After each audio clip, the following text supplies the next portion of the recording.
हरे कृष्णा। जगत गुरु शिला प्रभुपाद की जय। 18 जुलाई। मैं जानता हूँ कि यदि तुम भक्तों का संग करोगे तो तुम्हारा जीवन सुख की ओर पूर्ण होगा।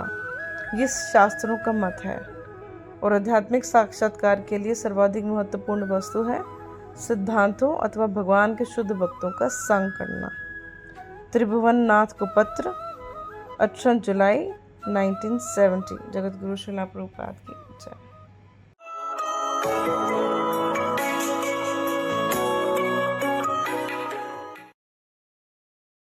If you follow Sri Chaitanya Mahaprabhu, Sri Chaitanya Mahaprabhu mission is described by Sarvabhauma Bhattacharya.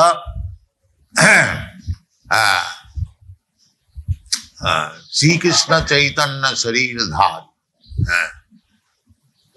Purana Purusha. I just now forget it. Vairag, yes. Vairagya Vidya Nija Bhakti Yogam. Shikhartham Eka Purusha Purana Sri Krishna Chaitanya Shariradhari Kipam Buddhija Stamaham. So Sri Krishna Chaitanya is the same Krishna, Purana Purusha, Adam Purana Purusha. Purana Purusha means Krishna, the original personality of God, very old. Purana means very old. Vairagya Vidya Shikhartham, because we are suffering here on account of so many designations. So Sri Krishna Chaitanya Mahaprabhu came to purify us from all these nonsense designations. That is called Vairagya Vidya. Raga means attachment. So, and viraga, this false attachment we have to give up. That is practically being manifested by practical life. How to love Krishna, how to approach him. That is the characteristic of Sri Krishna Chaitanya Mahaprabhu. And therefore he is described in the Srimad Bhagavatam, 11th canto, Krishna Varnam Tisha Krishna. Krishna Varnam, he belonged to the same category, Krishna, or he is describing Krishna always. His only business is to describe Krishna. But his complexion is not Krishna. Akrishna. Akrishna, there Akrishna means white because Krishna had many colors. One of the color was Pita, golden avatar. So, Tisha Krishnam Sangapangasta Parsadam. This Sangapangasta Parsadam is described here that Gurun, Isham, Isha Bhaktan, Isha Avatarakan, Tat Prakashangscha, Tat Shakti. This is Sangapanga. So, study this Chaitanya Chaitamrita. Now we have got this English edition, very elaborately described, following the footsteps of our Guru Maharaj, Bhakti Siddhanta Saraswati Thakur, Prabhupada. So, there is no such edition of Chaitanya Charitamrita, very elaborately described, but it can be understood by the advanced student. It can be, and so advanced student, anyone, you can become advanced. Advanced means at least one should understand that Krishna is the Supreme Personality of God. If you simply understand these two words, that Krishna is the Supreme Personality of God, then you are advanced. It is not very difficult. Everything, all Vedic literature, they are meant for understanding Krishna. Vedaishcha sarvai ahameva vedam. So if you simply understand, what is that understanding? That Krishna is the Supreme Personality of God. We have written in our Krishna book, Krishna the Supreme Personality. If you become convinced, then your study of Vedas finished. Stepus tapaste sushnurajya. Anyone who understands Krishna, what is that understanding? Krishna says, Matta parataram nanna kinchijasti dhananja. My dear Arjuna, there is no more superior authority or person or truth than myself. Matta parataram nanna kinchijasti dhananja. These few words, if you simply understand, blindly or openly, it doesn't matter. Because if you touch fire, either blindly or openly, it will act. It will act. It is not that because I have blindly accepted Krishna as the Supreme Person, that will not act. No, it will act. Even if you have accepted Krishna blindly, it will act. Because the thing is the same. Either you accept in open eyes or blind eyes. So similarly, if you accept this theory, this is not theory, this is fact, that Krishna is the Supreme Personality of God. These few words. Then you are advanced immediately. Take it from me. That simply this conviction that Krishna is the Supreme Personality of God, then you are advanced to that in spiritual life. So, all these persons associate with Krishna, Sri Krishna Chaitanya, Sri Nityananda, Sri Advaita, and Gadadhar and Srivas, all of them, they are one. One in this sense, they are all interested how to push on Krishna consciousness. Sri Krishna Chaitanya Mahaprabhu, he is trying personally, the Supreme Personality of Godhead, and Nityananda Prabhu, Advaita Prabhu, Srivas, Gadadhar, they are trying to help. And to approach all these five Supreme Persons, you require the help of Guru. Therefore, the Guru is offered first the respectful prayers, Bandi Guru. Gurun, Bahuvachan, plural number. There are many Gurus, but they are not many, they are one. Guru Tattva. Just like Krishna has many forms, but that does not mean Krishna is different. No, Krishna is one. Similarly, Guru, there may be many Gurus, it doesn't matter. But their philosophy must be one, to teach everyone that Krishna is the Supreme Personality of God. There may be thousands of Gurus, but the Guru's business is to teach the disciple that Krishna is the Supreme Personality of God. That is the taste of it.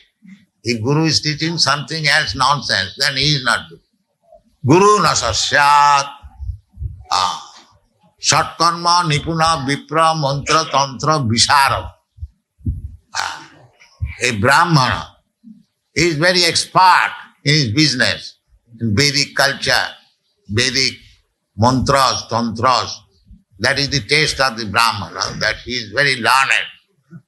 So Satkarma nipuna vipra mantra tantra visharad. Visharad is very expert. Avaishnava guru na sasyat. But if he does not know what is Krishna, or if he is not a devotee of Krishna, he cannot become Guru. Shad Vaishnava Sabacha Guru. But one person who is coming from the family of dog eaters, the dog eaters, they are considered to be the lowest of the human being. So, sapacha means, sa means dog, and pacha means eater or cooker. The sapacha, even a person is coming from the sapacha family, and if he is a Vaishnava, if he is a devotee of Krishna, he can become Guru. On the other side, even born in a Brahmin family and very expert in Vedic ritualistic performances, mantra, tantra, visharada, he cannot become Guru if he does not understand Krishna. So, therefore, Guru is very important because he has accepted Krishna, Tattvadarshi, he has seen the truth, so therefore Guru is first offered. This is the taste of Guru. Guru does not become Krishna himself, but he canvasses door to door to induce that you become devotee of Krishna. This is sign of Guru. Bandi Guru Nisham. Ishabhava. Then it shall describe later. Thank you very much.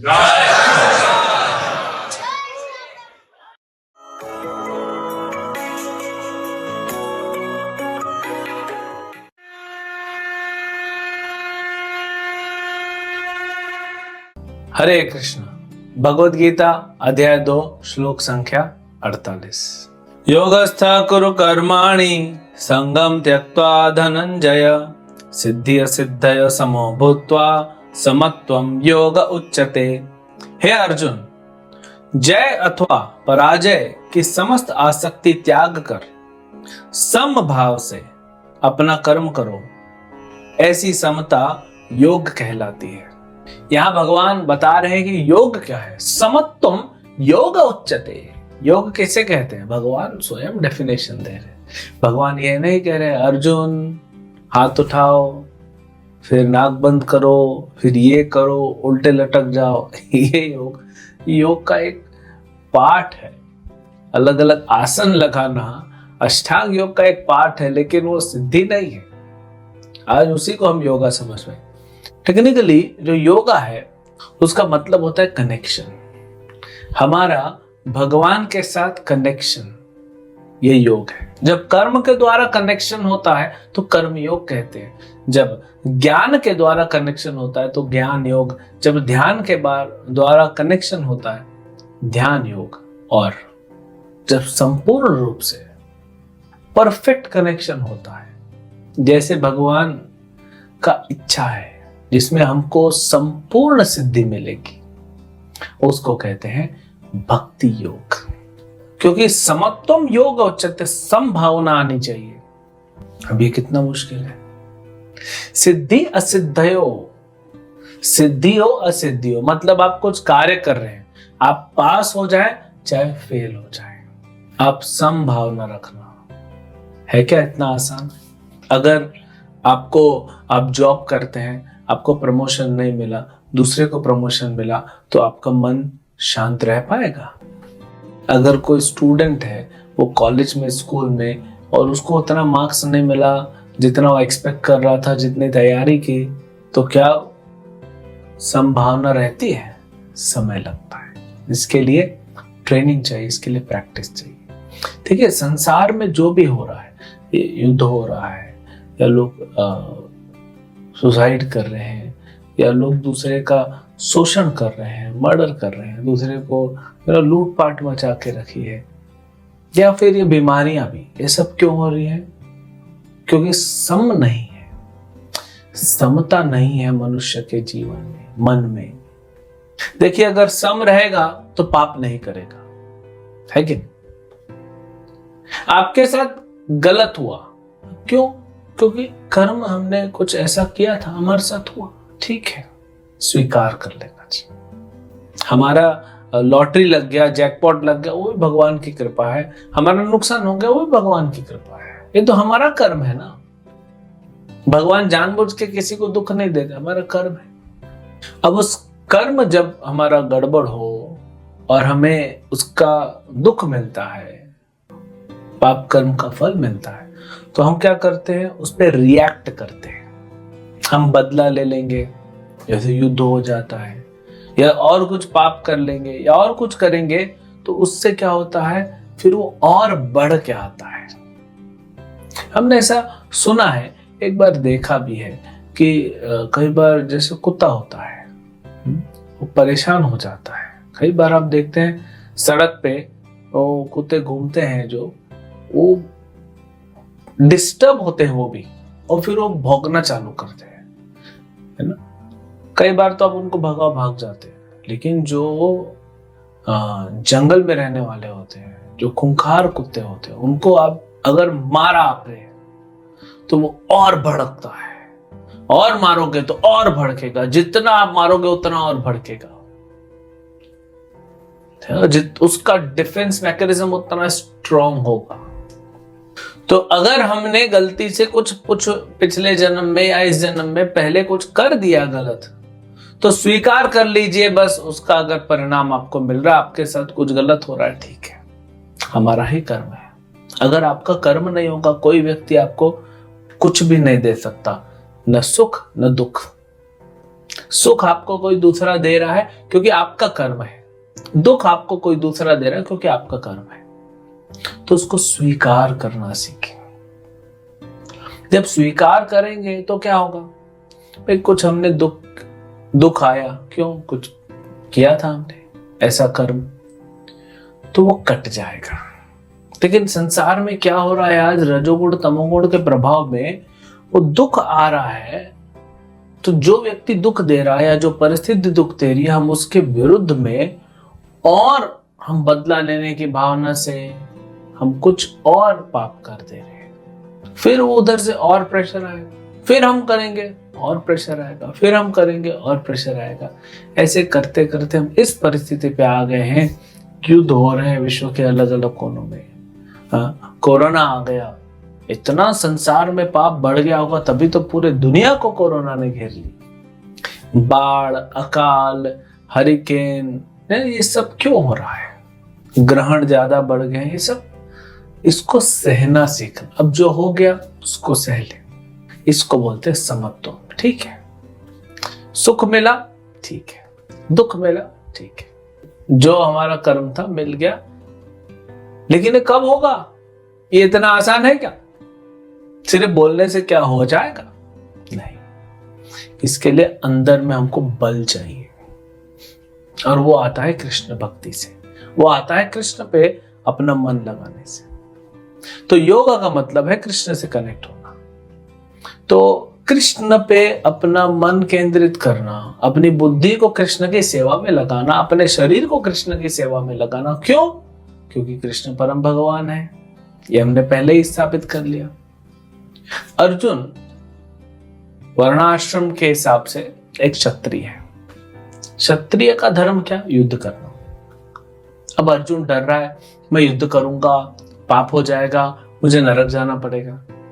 Padma Purana बताया वर्णाश्रम का उद्देश्य क्या है। वर्णाश्रम का उद्देश्य है भगवान कृष्ण को प्रसन्न करना। वर्णाश्रम बना इसीलिए है कि भगवान कृष्ण की सेवा कर सके हम लोग अपने अपने हिसाब से। किसी के पास 100 रुपए है, किसी के पास 1 लाख रुपए है, दोनों अपनी अपनी कैपेसिटी से भगवान की सेवा कर सकते हैं, दोनों कर सकते हैं। कोई भगवान के लिए सोने का हार ला सकता है, कोई भगवान के लिए कपड़ा ला सकता है, कोई भगवान के लिए सिंपल अगरबत्ती लाए, कोई नारियल लेके आ जाए। मजदूर भी जो होते हैं, जो 100 रुपया भी रोज कमाता है, वो भी एक अगरबत्ती तो ला ही सकता है।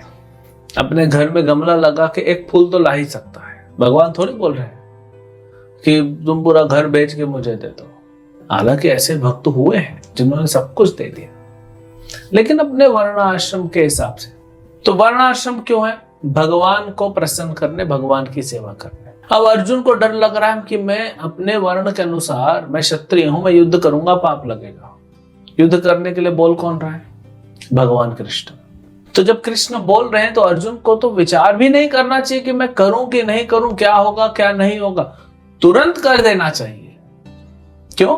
क्योंकि कृष्ण सामने से आपको कह रहे हैं। आपको कोई मैनेजर है आपका ऑफिस में, या आपके ऑफिस में आपका सीईओ, चेयरमैन, बड़ा मालिक है, आप अलग अलग ढंग से अच्छा जॉब करके उसको प्रसन्न करने की कोशिश करेंगे तभी तो प्रमोशन होगा। एक दिन वो सामने से आके आपको बोलते हैं कि ये फाइल है, इसको क्या आप एक कॉपी जेरोक्स करके मेरे केबिन में ला सकते हो? तो आप क्या बोलोगे? नहीं नहीं, इसमें पेपर वेस्ट होगा, बिजली वेस्ट होगी। अरे आप पूरा मेहनत कर रहे हो साल भर उसको प्रसन्न करने के लिए, सामने से आ रहा है छोटा सा काम देके कि ये लो फाइल लो 50 पेज का, इसका फोटोकॉपी बना के मेरे ऑफिस में ले आओ, हो गया ना काम। तो फिर क्यों सोचना चाहिए जब स्वयं कृष्ण सामने से कह रहे हैं। अभी हमारे लिए इसमें क्या है, कृष्ण भगवत गीता कह रहे हैं बहुत सारा हमारे लिए, बहुत सारा सभी कुछ हमारे लिए, तो उसको पढ़ें, समझें, पूछे अगर कोई क्वेश्चन है तो उसका आंसर ले ले और अपने जीवन में अप्लाई करें एज इट इज। इसलिए प्रभुपाद जी ने नाम दिया एज इट इज या यथारूप। तो अगर हम भगवान के जो उपदेश गीता में है उसको पालन करेंगे एज इट इज, तो आपको क्या लगता है दुख मिलेगा? नहीं, वही परम सिद्धि है, आपने सब कुछ प्राप्त कर लिया। वो बोलते हैं ना, चलो ये काम किया, गंगा नहाए, ये तो गंगा इनके चरणों से निकली है भगवान कृष्ण के, उस कृष्ण को आपने प्रसन्न कर दिया, तो गंगा नहाने से भी कितना ऊपर का कार्य हो गया। कृष्ण की सेवा करना, कृष्ण के सेवकों की सेवा करना, यही जीवन का उद्देश्य है। और जब ये होगा, ये भक्ति होगी हमारी, तब हमारे अंदर जो है उसमें आंतरिक शक्ति आएगी, भक्ति की शक्ति आएगी। तब आप अपने जीवन में सुख और दुख दोनों को एक भाव से स्वीकार कर पाओगे। बिजनेस में आपका प्रॉफिट हो जाए या नुकसान हो जाए, आप एक ही भाव से उसको स्वीकार कर सकोगे। क्यों? क्योंकि आप भक्ति में लगे हुए हो, आपको बाहर से कुछ फर्क नहीं पड़ेगा। ये परिस्थिति, ये स्थिति, इसको समता कहते हैं और इसी समता को योग कहते हैं। तो हम भक्ति के द्वारा, जो कि सरल है, और कलयुग में भक्ति के द्वारा हम भगवान से जुड़े, भगवान की भक्ति करें, नाम जप करें, गीता पढ़ें, भगवान को भोग लगाएं, भगवान का सेवा करें, भगवान के भक्तों का सेवा करें। ये भक्ति जब हम करेंगे तो क्या होगा, हमारे अंदर हृदय शुद्ध होगा और शक्ति बढ़ेगी भक्ति की। उससे आप बड़े से बड़ा दुख को झेल पाएंगे। देखिए पांडवों के साथ क्या हुआ, कैसे वो सह पाए थे। चाहे द्रौपदी हो, चाहे पांडव हो, चाहे कुंती हो, माता सीता हो, ये कैसे सह पाए इतना? क्योंकि इतने दृढ़ भक्त हैं। भगवान यही तो सिखा रहे हैं कि देखो मेरे भक्त का परिस्थिति, मैं कुछ भी करूंगा उनके जीवन में, वो दृढ़ भाव से भक्ति में लगे, मुझे छोड़ के नहीं जाते। इसको कहते हैं योगा, ये है समत्वम, और यही भगवान हमें करने के लिए बोल रहे हैं। क्यों? प्रसन्न हम ही होंगे। अभी क्या है, सुख दुख ऊपर नीचे ऊपर नीचे ऊपर नीचे लगे पड़े हुए हैं। ये समता का भाव, अच्छा एक प्रैक्टिकल बेनिफिट, समता का भाव रहेगा, आपका ब्लड प्रेशर भी नॉर्मल रहेगा, डायबिटीज भी नहीं होगा, है ना, क्योंकि प्रेशर नहीं पड़ेगा ना आपका। तो इसीलिए अपने जीवन में ये भाव को लाइए, और इसका प्लेटफॉर्म, इसका आधार क्या है? भक्ति योग। हरे कृष्ण।